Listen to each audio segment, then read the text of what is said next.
Usa ka pagtuo, usa ka tingog,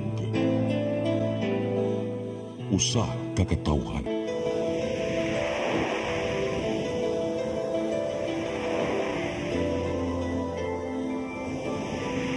Cebu Catholic Television Network.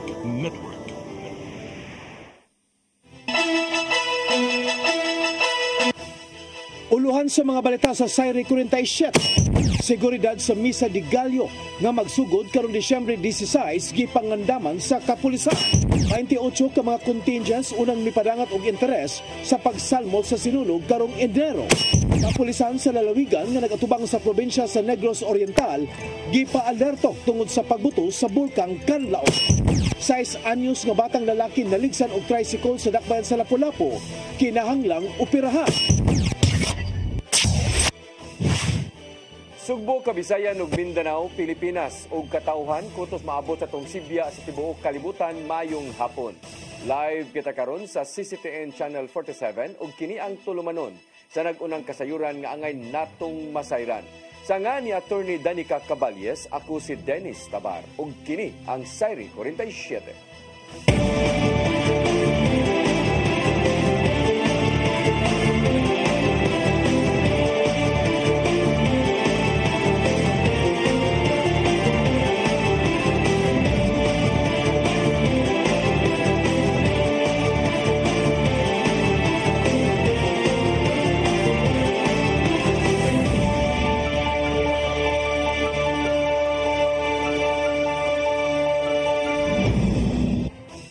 Ug karon sa kompletong detalye sa atong mga balita, kapulisan sa probinsya sa Sugbo hugot sa ilang pagpangandam alang sa seguridad sa Misa de Gallo sa sunod semana. Tanang sa 60 ka mga simbahan sa kalungsuran ug mga syudad sa lalawigan pabutangan og mga police assistance desk. Ang kasayuran ihatod ni Arnold Bustamante.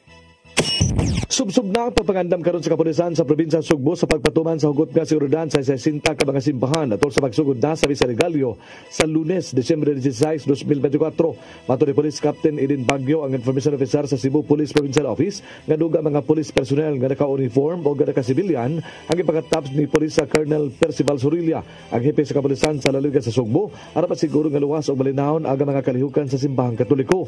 Matag simbahan magbutang sila og mga police assistance desk nga may duulon kung nga dunay motumaw nga problema. Samtang daghang mga police personnel uban sa mga force multipliers nga ipagkatap sa gawa sa simbahan nga may tahasan nga muman sa traffic. So, we all know that Misa de Gallo attracts large congregations of known, and as such, it is imperative to implement comprehensive security measures to maintain peace and order. Here are the key preparation being taken by Cebu PPO. So, the deployment of personnel. So, additional uniform and plain clothes officers will be deployed. Duga ni Bagyo nga dunay duha ka mga lungsod ug usa ka syudad nga tagduha ka dagkong simbahan nga patutukan ni Surilia. Kini mao ang dakbayan sa Talisay, Liloan ug Konsolasyon, samtang ang ubang lungsod tag-usad lang ka mga simbahan. Wala pa hinon makabonitor ang CPPO nga doon na nangabot nga mga daotang elemento sa probinsya sa Sugbo nga mangigo sa pagsugod sa holiday season. Apan mato ni Bagyo wala sila mo kumpiyansa gani atol sa gipatawag nga security conference ni Surilia. Gipabantayan ni kadto nga mga dagkong establishmento sa matag syudad ug mga lungsod nga walay CCTV camera o wala usab sila mga security personnel aron marubingan kini sa mga pulis matag karon nugunya. Kuha na ito na is ang katong mga business establishment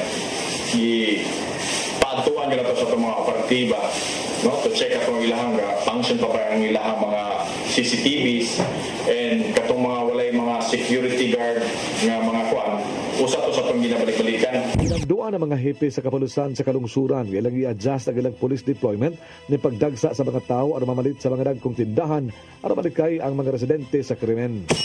Arnold Bustamante, CCTN News.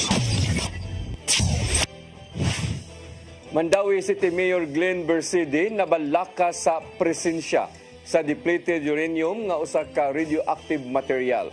Kini subay na usab sa gipahibaw sa NBI kagahapon nga moabot sa usa ka gatos ka kilo ang nasakmit nga uranium diin sa 60 ka kilo niini gikan sa Mandawi. Ang kasayuran ihatod ni Mary Rose Sagarino.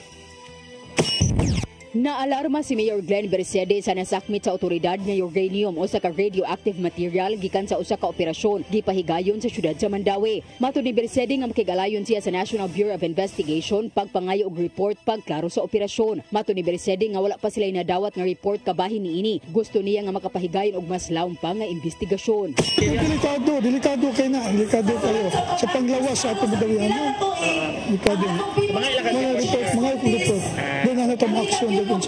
Kagahapon ang NBI may anunsyo nga moabot sa kapin usa ka gatos ka kilo nga radioactive material ang ilang nasakmit sa 5 ka managlahing operasyon gipahigayon sa Mandawi City, Pasay City ug Cagayan de Oro City gikan Oktubre hangtod Nobyembre. 60 ka kilo niini ang nasakmit gikan sa Mandawi nga giingong maoy source sa ubang lugar. 3 ka mga individual usab ang nasikop sa operasyon. Sa report sa NBI giingon nga ang nasakmit nga mga butang adunay sud nga uranium isotopes, labi na ang uranium-235 ug uranium-238. Sa iyang bahin, matud ni Attorney Rinan Agostos Oliva ang pangu sa NBI Region 7 nga ang NBI Central Office ang nag-imbestigar niini o gisuta pa sa kinigikan. Matud ni Oliva nga igo lang sila ni asister sa Central Office bahin sa nasakmit sa Mandawi. Supporting the agents from the Office of the Director in the application warrant and the service on secure sa katong mga materials, mga radioactive materials.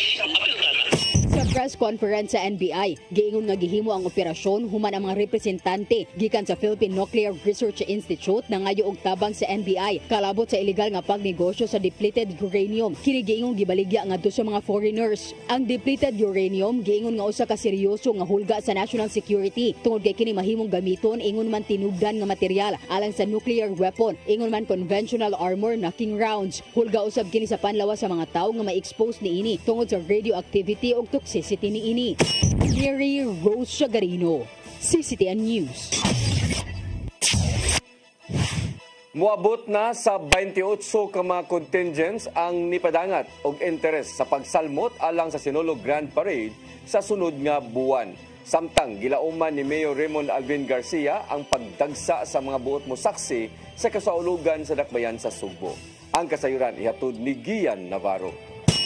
As of December 9, ana na sa 28 ka mga dancing contingents ang nipadangat og interes sa pagsalmot alang sa umaabot nga Sinulog Grand Parade karong Enero. Sa gipagawas nga partial list sa Sinulog Foundation Incorporated, anasa na po ang nagparehistro isip out-of-town contingents. Samtang 14 usab ang manayaw gikan sa mga barangay ug eskwelahan sa dakbayan sa Sugbo ug 3 usab gikan sa Cebu Province. Sumapa ni Elmer Jojo Labella, ang SFI Executive Director, nga nakadaghan ng mga contingents gikan sa Luzon ang interesadong musalmot sa maong parada. Doon na sa tayo mga Luzon contingents. We have Antipolo, we have Tabaco Albay, nya kining Ambulacan sa kuno, murag nag-signify na to na nga nag-application form, ambot mas mayong tagmadayon.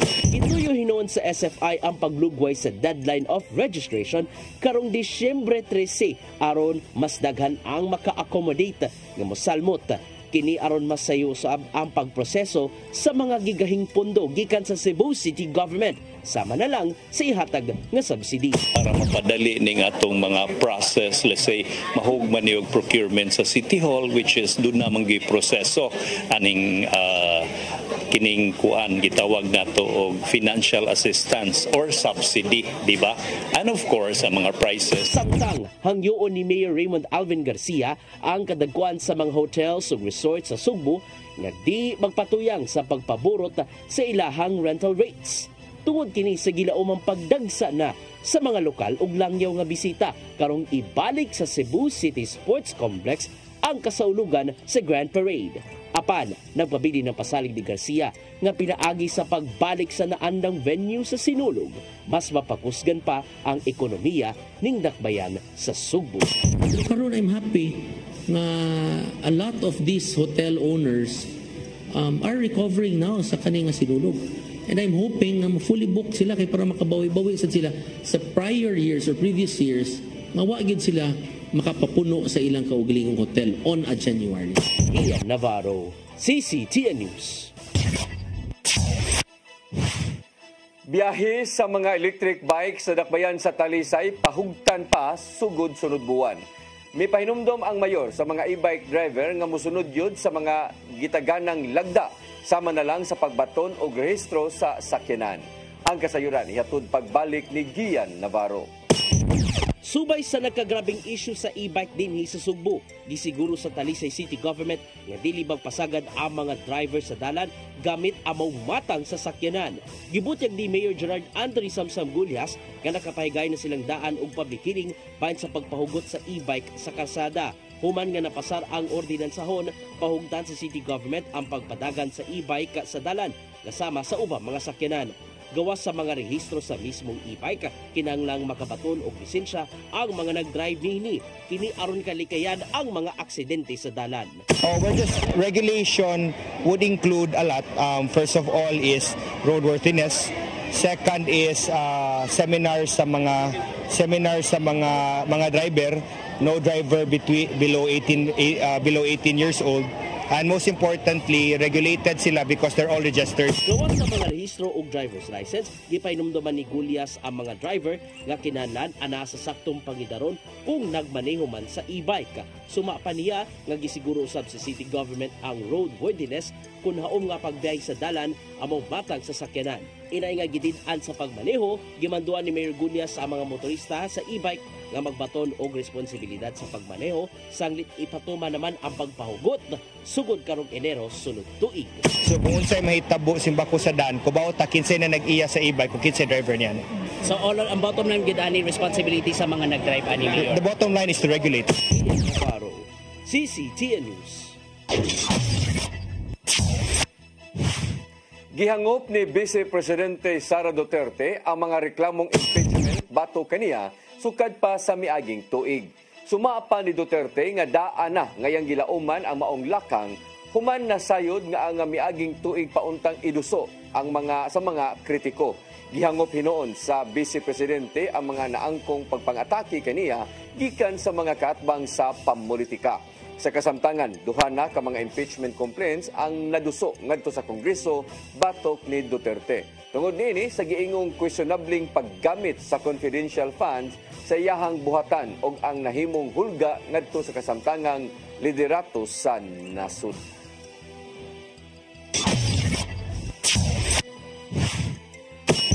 Mosunod, kapulisan sa lalawigan nga nagatubang sa probinsya sa Negros Oriental gipaalerto tungod sa pagbuto sa bulkang Canlaon. Kadaog daghan pa mga balita sa pagbalik sa Sayre 47.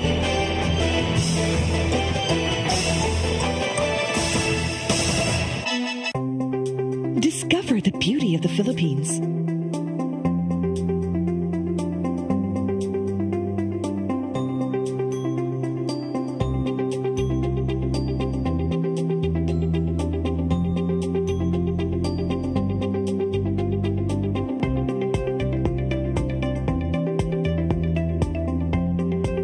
With Philippine Airlines, the country's flag carrier.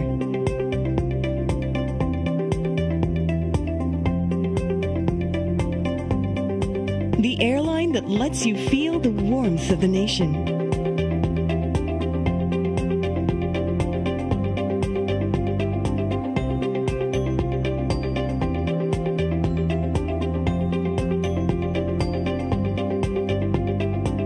Mabuhay!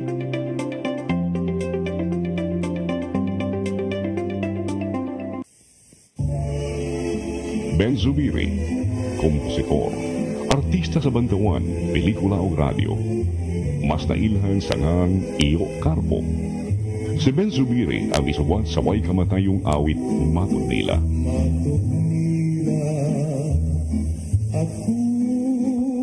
Alang sa uban, ang Matod Nila usa ka cultural anthem sa mga Cebuano. Gawa sa Matod Nila, si Ben Zubiri usab ang isuwat sa mga immortal nga awit sama sa ikaduhang bathala.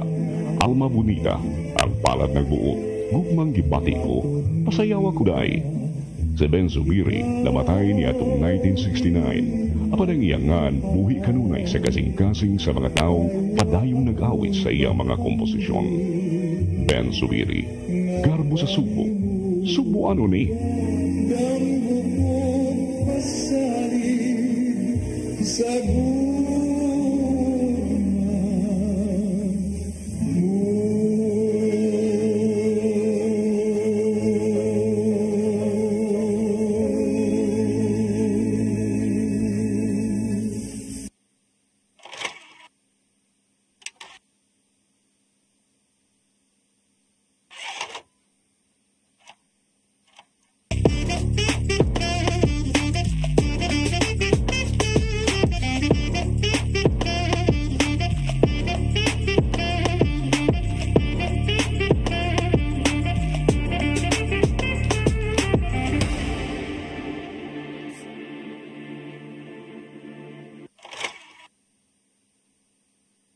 Start today. Unlock the secret to a healthier you. You're worth it. Health-Based Wealth, Health Plus, CB Flow, and Health Mix Plus. Health-Based Wealth. Your path to a new start. Nutrition, exercise and elimination, water, sunlight, temperance, air, rest and recreation, and most of all, trust in God. Learn from our doctors. Be blessed by the testimonies of our overcomers. Ang inyong programa, alam sa may sakit, walay sakit, ug dili ganahan magkasakit. Ozone Med Wellness Clinic New Start. Mapapanood every Saturday 8 to 9 a.m. Ug ang replay airing matag Miyerkules 1:00 hangtod 2:00 sa hapon. Dinhilang sa CCTN Channel 47. New Start, Ozone Med Health and Wellness Talk. Unsa man kang tambulakan kalit nagabot nalantigan ni ron gitara ko nga gamay kaayo gitara ko nga dako gamay kaayo Dailing unsa man ang utangan nga naa na si mong luyo dito wa manggod siya na ikatubang nimo Dailing kay tarong wa nganong imong kong iapel ni Dailing ha wa man ko labot kini panil nga kini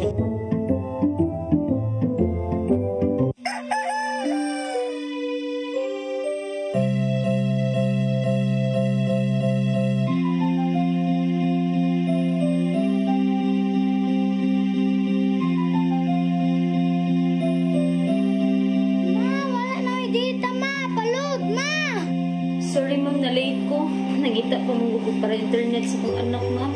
Ay, wala na yung problema. Para sinisibo. Sinisibo, sinisibo. For your internet connection. And for the signal of your cable TV. So fast and straight the transmission to your home. Sinisibo. Sinisibo, sinisibo. Offers you to have fiber optics for your viewing experience, perfect and clear so far. So great and affordable for you to enjoy. Cine Cebu Television Network Incorporated offers fiber to the home broadband internet bundled with fiber to the home cable TV connection.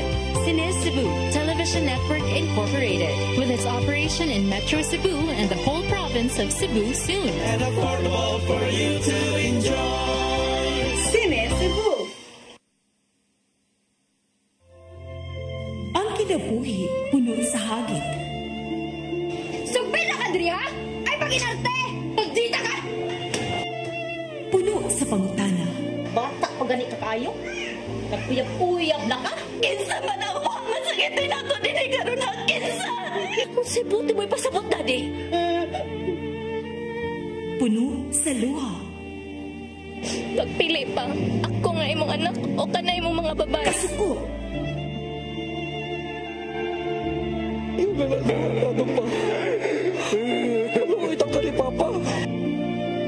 Apan bisan mangit-ngit pa ang imong kalibutan, aduna pa'y nagpahiping kahayag. Aduna ka pa'y kasumbungan. Mga laman, hanap na. Dear Tatay, tunog na unlod na.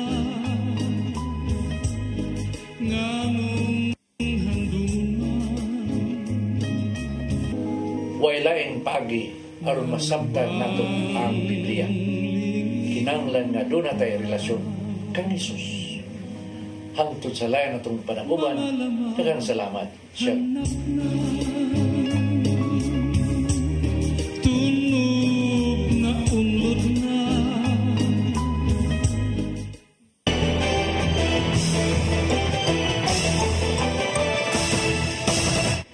Balik sa atong mga balita. Mga police stations nga nasa coastal municipality sa Sugbo nga nagatubang sa Negros Oriental gipaalerto tungod sa pagbuto sa bulkang Kanlaon. Samtang Police Regional Office 7 naka-standby alert na usab alang sa himuong augmentation. Ang kasayuran hatod ni Arnold Bustamante. Gipa-alerto sa Cebu Police Provincial Office ang mga police station sa mga coastal municipality nga nagatubang sa Negros Oriental sama sa Aluginsan, Pinamungahan, Toledo, Balamban, Asturias, Tuburan ug Taboylan. Subay kini sa pagbuto sa Bulkang Kanlaon kag gahapon sa hapon nga mibuga og daghang abo. Matud ni Police sa Captain Edin Bangyo ang information officer sa CPPO kag gimonitor nila ang sitwasyon sa mga lungsod kung naabot ba sa mga lugar ang abo gikan sa bulkan ug nasuta nga wala pa kini epekto sa mga molupyo. Bisan pa man ini gimanduan ang mga police stations nga nasakop sa mga lungsod ug syudad sa makigalayon sa lokal nga pangagamhanan nga mahimo og information disseminations sa mga residente kuno sa angayan nga buhaton kuno galing mulabang sa probinsya Sugbo ang abo gikan sa bulkan. Ang kagamanan sa Dakbayan sa Toledo na nagianda mga face mask alang sa ilang mga residente aron nga maggamit kung masinati nila ang epekto sa pagbusikan sa bulkan. As of this time, i-informing wala pagi kanang mga ashfall nga na kuha dito, pero ang nakanindot is ang LGU together with the PNP sa Toledo na sila yung mga series of meetings regarding ani. Then one of the initiative gani kung naiskutan na to nga naghatag na sila yung mga face mask, then ang ilang mga evacuation in case nga mo worse ang situation. Ang katag lokalidad sa ika-4 nga distrito sa lalabigan sa Sugbo miandam na sa ilang mga evacuation area alang sa mga molupyo nga mapektuhan. Dugang ni Bagyo nga kung nga mo grabe ang sitwasyon, doon na sila giandam nga mga personnel nga magitahasan sa search and rescue operation uban sila mga kagamitan. Gi-prepare na sa ito ilang mga equipments, in even kita this morning natin mga i-check na ito itong search and rescue equipments diri sa Cebu PPO just in case nga na-raise sa situation sa Kanlaon. So atong ang mo support ang Cebu PPO mo hatag tag additional deployment dito kinahanglan. Ang Police Regional Office 7 naka-standby alert na usab sa mga personel kuno galing na kinahanglan na nga magpadala og augmentation sa Canlaon City aron moabag sa evacuation sa mga apektadong residente. Samtang ang Visayas Command kun Viscom niandam na sab sa ilagang Humanitarian Assistance and Disaster Response kun HADR nga ginakdang ipadala sa Negros Oriental aron masiguro ang kalawasan ug seguridad sa mga residente sa mga repeat. Ang Viscom Commander nga si Lieutenant General Fernando Rieg, Philippine Army, nagkanayon nga higalayon na ang ilagang unit sa Negros sa Local Disaster Risk Reduction and Management Council alang na sa pagpadala sa ilagang mga gamit. Arnold Bustamante, CCTV News. Pipila ka mga ahensya sa gobyerno miabag ngadto sa mga apektadong residente human sa pagbuto sa Bulkang Kanlaon sa Negros Island. Anda musab nga mohatag og hinabang ang Archdiocese of Cebu ngadto sa mga nanimuyo. Ang kasayuran ni hatod pagbalik ni Gian Navarro. Sukad gabi buto ang Bulkang Kanlaon nitong Lunes sa hapon. Daling nihimo og lakang ang pipila ka mga ahensya sa gobyerno aron pagtabang sa mga apektadong residente. Sama na lang si Department of Social Welfare and Development 7, diin naka-standby na ang ilang mga kahimanan og hinabang aron matabangan ang mga residente. Mukabat gadto sa 108 million pesos nga balor sa relief resources ang giandam sa ahensya og nakapreposition usab sa managlaing lugar. Gilangkuban kini sa kapin 84,000 ka mga family food packs o 27,000 ka mga non-food items nga ipanghatag. Gipatang nausab ang Mobile Command Center aron musubay sa paghatag og hinabang ngadto sa mga namakwit nga residente. Mipasalig si DSWD 7 Director Shalane Marie Lucero sa mga local leaders nga in place na ang mga hinabang nga mapahimuslan kuno galing magkagrabe man ang kahimtang sa bulkan. Samtang andam usab ang Philippine Coast Guard 7 sa paggamit sa ilang mga barko aron paghatod sa mga tabang ngadto sa Canlaon City. Sama na lang sa pagpahatod sa mga kaimanan gikan sa DSWD 7 diin gisakay kini sa barko sa Coast Guard. Sa datos gikan sa Office of Civil Defense, moabot sa 9,400 ka mga residente ang namakwit, ilabi na kato mga nagpuyo duol sa Bulkang Canlaon. Mong andam ang Archdiocese of Cebu alang sa pag-abag ngadto kanila sa Canlaon City ug sa mga silingang lugar. Kini pinaagi sa ihatag nilang tabang gikan sa donation drive ug sa subsidy. It is always our policy to look at these calamities as an opportunity to manifest our care and concern. So I will again remind our Caritas to initiate and to make plans for our subsidy and help. Samtang gitahasan sa Archdiocese ang Commission on Liturgy sa pag-andam og hiniusang pag-ampo alang na sa kahupayan sa mga residente ug sa iyahang palibot. Especially for the victims of the calamity. We will do that because we are Christians and because the other, as we say, is not just other, but is a brother, a sister. Yan nabunon sa Canlaon City LGU ang musunod pa mga lakang kuno galing magkagrabe na ang kahimtang sa mga bulkan sa musunod pa nga mga adlaw. Gian Navarro, CCTN News. Building 2 sa Tipolo Residences and Housing Project sa syudad sa Mandaue, opisyal nga gitunol na kaganihang buntag. Moabot sa 90 ka mga pamilya ang makapahimulos niini. Ang kasayran hatod ni Mary Rose Sagarino. Formal nga gi-turnover kaganinang buntag ang Building 2 sa Tipolo Residences ang housing project sa syudad sa Mandaue. Moabot sa 90 ang benepisaryo sa Building 2 kinigipunduhan sa Cebu Landmasters Incorporated pagtuman sa Socialized Balanced Housing Act. Ang housing project sa Mandaue kasamtangang adunay duha ka building. Ang unang building gipunduhan sa syudad ug adunay 104 ka mga benepisaryo. Ang benepisaryo sa duha ka building mga biktima sa sunog sa Barangay Gezo, Mantuyong ug Tipolo ni atong tuig 2016 ug tuig 2019. Sila kaniadto nagpuyo sud sa Cebu International Convention Center kun CICC. Samtang mato ni Mayor Glenn Beresede nga gikonsidera usab ang biduan nga bayad sa mga benepisaryo. Magkistorya mi sa presidente ni sa head ug sa tong hodo na to. Kuno sa mapagi pa kanya pa dito. Di man mahimo way participation nila. Basta sense of belongingness ba? Nailan ni. Kaya usaw mo na to. Ug yatong ni tanan. Wala nimo. 1,500 pesos mataghuan ang inisyal nga plano sa monthly fee nga mopaingon sa ilang homeowners association nga gamiton alang sa maintenance sa building. Akong kuano no nga tudlo man gyud ta diri og kuano kanang self-governance no ang kaning ato ang HOA dinhi dili ni siya kanunay nga ang hudo may magdiktar kung unsay ilang buhaton kun dili gitudloan nato sila nga mobarog sa ilang kaugalingon ato silang gitagaan sa higayon sa pagtakda sa ilang mga kaugalingon nga balaodnon kabahin sa ilang HOA. Mary Rose Sagarino, CCTN News. Mikunhod ngadto sa 2.3% ang inflation rate sa Central Visayas niadtong buwan sa Nobyembre. Mas ubos kini gikan sa 2.9% nga inflation sa rehiyon niadtong Oktubre. Usa sa mga nakit-ang hinungdan sa PSA 7 mao ang hinay nga pagsaka sa pipila ka mga palaliton sa merkado. Pipila sa mga nitampo sa pagkunhod sa presyo sa mga palitonon mao ang food and non-alcoholic nga ilimnon. Kuryente ug tubig ingon man ang mga gamit sa panimay. Sa kasamtangan anaa na sa 3.2% ang average inflation rate sa rehiyon gikan sa Enero hangtod na sa buwan sa Nobyembre karong tuiga.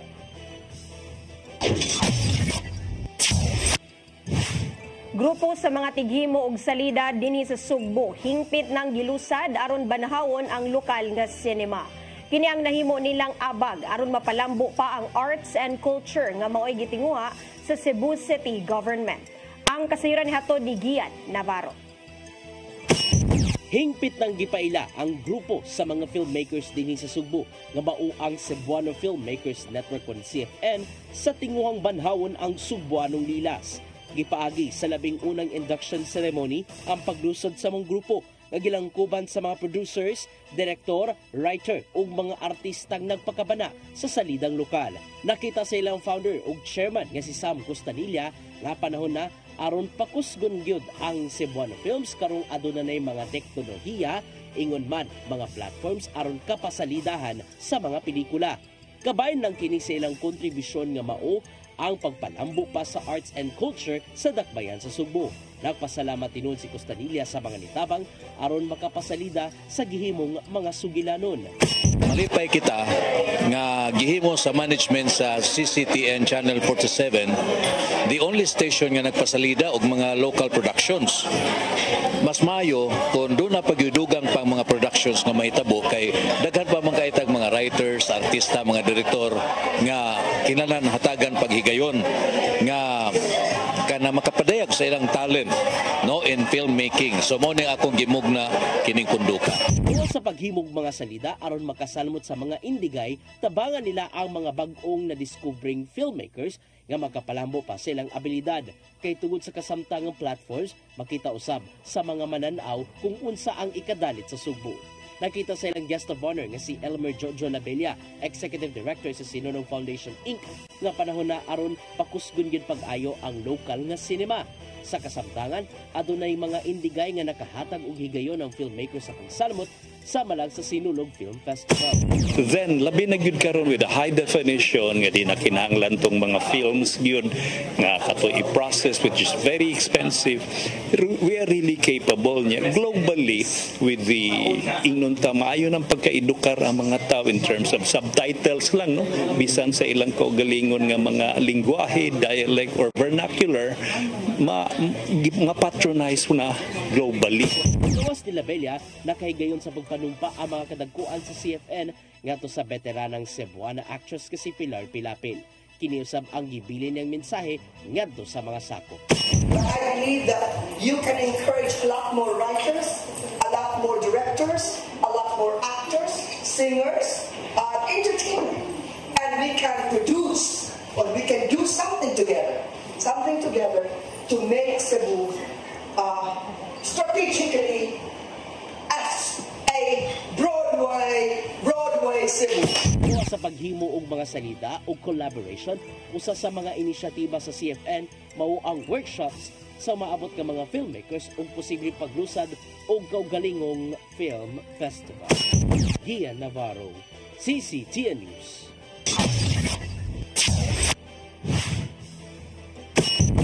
Mosunod, 6 anyos nga batang lalaki naligsan og tricycle sa dakbayan sa Lapu-Lapu, kinahanglang operahan.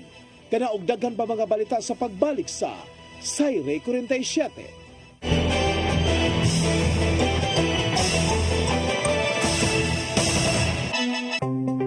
Discover the beauty of the Philippines.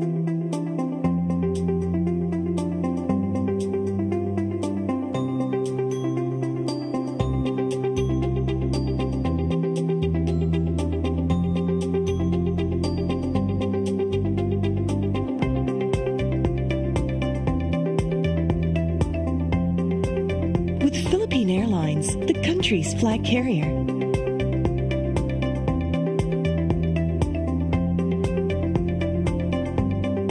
The airline that lets you feel the warmth of the nation.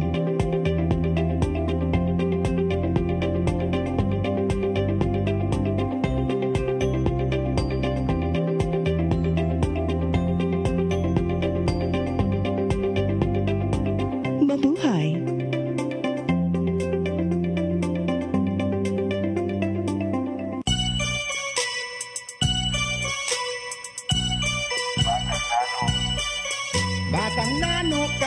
Batang nano kami, adlaw gabi ikumbati permi, bakalang pobre, basta happy lang mi, ang kinabuhi in ani gyud ni, padayon lang, suko sa hagit bisag matulimbang, padayon lang,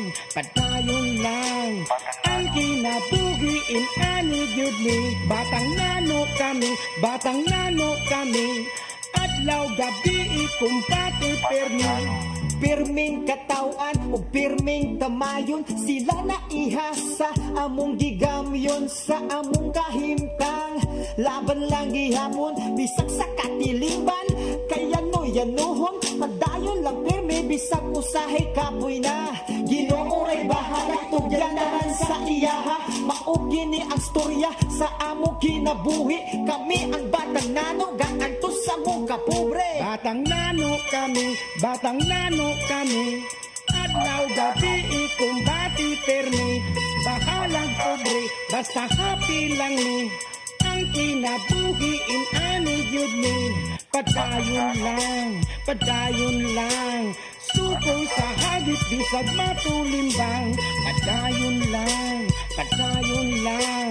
ang kinabuhi in ani gyud ni, sa matag adlaw na pagsuway among ang kayanon, kinahanglan nga anaron among kaugalingon, maning kamot kada adlaw para lang na ay makaon, mga kwarta lang gamay kami na magmalipayon, pasahay kapoy na. Ginooray bahala itong yan, tanan sa iya ha. Maugini ang storya sa among kinabuhi. Kami ang batang nano, gaantos sa muka pobre. Batang nano kami, adlaw gabi ikumbati permi. Bakalag pobre, basta happy lang mi. Ang kinabuhi in ani gyud mi.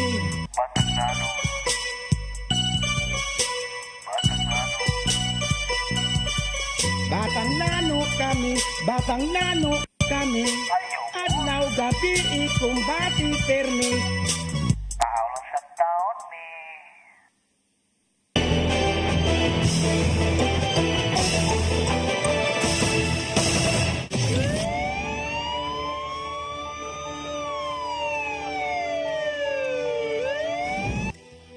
Balik sa atong mga balita, 6 anyos nga batang lalaki naligsan og tricycle sa dakbayan sa Lapu-Lapu. Grabing napektuhan ang iyang duha ka mga tiil og nagkinahanglan og dinalian nga operasyon. Ang kasayuran ihatod ni Crystal Joy Filerca. Naangol ang usa ka 6 anyos nga batang lalaki human maligsi sa tricycle sa Sangi Road, Barangay Paho, Dakbayan sa Lapu-Lapu alas 6 GMT kagabi. Base sa inisyal nga investigasyon sa Lapu-Lapu City Police Office, ang maong bata gikan na ngayo og kwarta sa iyang inahan tungod kay ana siya paliton sa tindahan. Human kini gihatagan, nilabang kalit ang maong bata sa karsada og naligsan sa tricycle, nagikan sa Barangay Paho og paingon sa Barangay Pusok ang direksyon. Matod ni Police Lieutenant Colonel Christian Torres, ang spokesperson sa LCPO, nga nagrabihan ang duha ka tiil sa bata og kinahanglang operahan. So, wala man siya ng timano is na siya fractured sa iyang tiil. Duha ka tiil ang fractured ang kinahanglan kay siya operahan. Ang 51 anyos nga driver sa tricycle nga taga-barangay Dayas, Cordova gitanggong sa kapulisan human sa insidente. Apan dugang ni Police Lieutenant Colonel Torres nga andam makigareglo ang pamilya basta ang driver mo ay moabaga sa mga gastuhonon sa operasyon sa bata. Og pasado alas 11 kaganihang buntag, nakagawas na ang driver human magkasinabot ang duha ka habig. Crystal Joy Filerca, CCTN News. Duha ka mga batan-on nalandig sa Tambalanan human na dunggaban sa security guard atol sa kagubot sa Dakbayan sa Lapu-Lapu kagabi. Ang sospek ug kauban nga usa-usab ka gwardya daan ang nakainom og nang hagit ug away sa mga batan-on. Ang kasayuran hatod pagbalik ni Crystal Joy Filerca. Nalandig sa Tambalanan ang duha ka mga batan-on human makaangkon og samad dinunggaban sa ilang lawas pasado alas 9 kagabi atol sa nahitabong kagubot at tubangan sa usa ka mall sa ML Quezon Highway, Barangay Paho, Dakbayan sa Lapu-Lapu. Ang mga biktima nagpangidaron og 17 ug 18 anyos nga parehong nagpuyo sa nahisgotang barangay. Samtang ang mga suspect naka-off duty nga mga security guard sa usa ka hotel sa Lapu-Lapu. Sa inisyal nga investigasyon sa Lapu-Lapu City Police Office, ang duha ka gwardya nag-inom sa convenience store dool sa mall. Daan na silang nakainom sa pag-abot sa maong dapit. Samtang aduna usab mga grupo sa mga batan-on nga nagtambay sa maong dapit ug giingong nang hagit og away ang mga security guards ug gipalit kini sa mga batan-on. Maong nakulatahan sa mga batan-on ang usa ka security guard. Apan ang grupo sa mga batan-on wala makabantay nga adunay dala nga hinagiban ang usa ka gwardya, maong nadunggaban niya ang duha ka mga biktima. Sigun pa ni Police Lieutenant Colonel Christian Torres, ang spokesperson sa LCPO, nga mas nagrabihan ang 18 anyos. 18 years old may nagrabihan yun. Naroon sa Vicente Soto, kung siguro niluwas ang iyang part sa iyang organ sa iyang lawas. Anong kinanglan sa operasyon. Samtang daling nakaikyas ang sospek ug ang nakulatahan nga security guard mo'y nasikop sa kapulisan. Ang nasikop nga si alias Ibyong nitug-an nga nakainom na silang daan sa pag-abot nila sa maong lugar apan gihimakak niya nga wala sila nang hagit og away sa mga batan-on. Sa iyang gibutyag, wala na sila mag-inom dool sa mall. Igo lang silang nihapit og nangutana siya sa usa sa mga batan-on kung nakailaba kini sa pangalan nga iyang gipangutana. Matud niyang posibleng nairita ang gipangutan-an hinungdan nga kalit silang gikulata. Nakaangkon si alias Ibyong og mga samad sa nagkadayang parte sa iyang lawas. Lakaw na mo kay nanguli nami. Kulata mi diretso. Sumbag ko dire nya pag magidakdakan ko bato. Ito nga magay ako nasagang kay dire mas naong dako mga bato. Ito nga sagang nako dire. Ito na tagak sa akong tiil. Ito na igo akong tiil. Ito na dagan ko na igo mo ko dire napos ko mo dire kay daghan kay sila. Ya, di na punan pagid akong dire og dire. Wala pa mailhi kung unsay gigamit pagpanunggab sa suspect tungod kay walay na recover ang kapulisan ug padayon pa ang ilang hot pursuit operation. Karong adlaw pasakaan sa kapulisan og tukmang kaso ang gwardiya nga nanunggab, lakip na si alias Ibyong. Crystal Joy Felerca, CCTN News. Na-recover ang patayng lawa sa usa ka tawo pasado kagabi sa ilawom sa Marcelo Fernan Bridge sa Barangay Umapad, Dakbayan sa Mandawi. Gila ang namatay nga si Jennifer Magbanwa. Sa investigasyon na sayran nga kapin sa duha ka adlaw na nga nawa si Magbanwa. Matod siyang asawa ni biya kini sa ilang panimay samtang hubog niadtong Sabado. Human sila nagkalalis atol sa birthday sa ilang anak. Padayon ang investigasyon sa insidente, diyan ang Police Station 5 ang nangayo na o kung na ilang ipa-autopsy aron masuta ang hinungdan sa pagkamatay sa maong nga lalaki.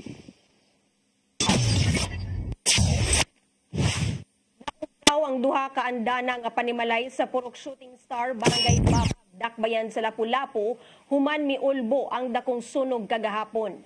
Nagsugod ang pag-ulbo sa kayo alauna sa hapon o natubag dayon kini sa kabumberoan. Nakontrolar na dayon ang kayo usa ka minuto sukad sa pagresponde. Matod ni Rufino Berdon ang tag-iya sa maong panimalay nga ang wire sa solar lights nga dunay kinitkitan sa ilaga mo'y gitumbok nga hinungdan tungod kay nagagikan sa kisame sa panimalay ang maong sunog. Wala ray natalang naangol o nakalas sa maong insidente. Matod sa investigador nga si Fire Officer 3 Jeffrey Herodias nga gibanabanang moabot sa 720,000 ang gibiling danyos sa maong sunog.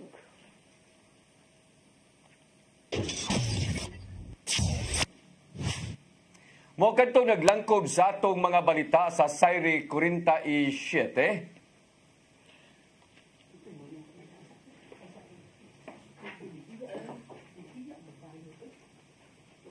Sa atong Christmas countdown, 15 kaadlaw na lang sa dili pa ang Pasko. Ako si Danica Caballes, sangtod ugma sa inyong paboritong tulumanon.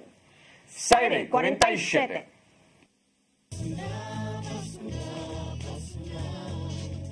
Magbulan kita sa pangawi, uban sa kapala sa pagkikay, sa puso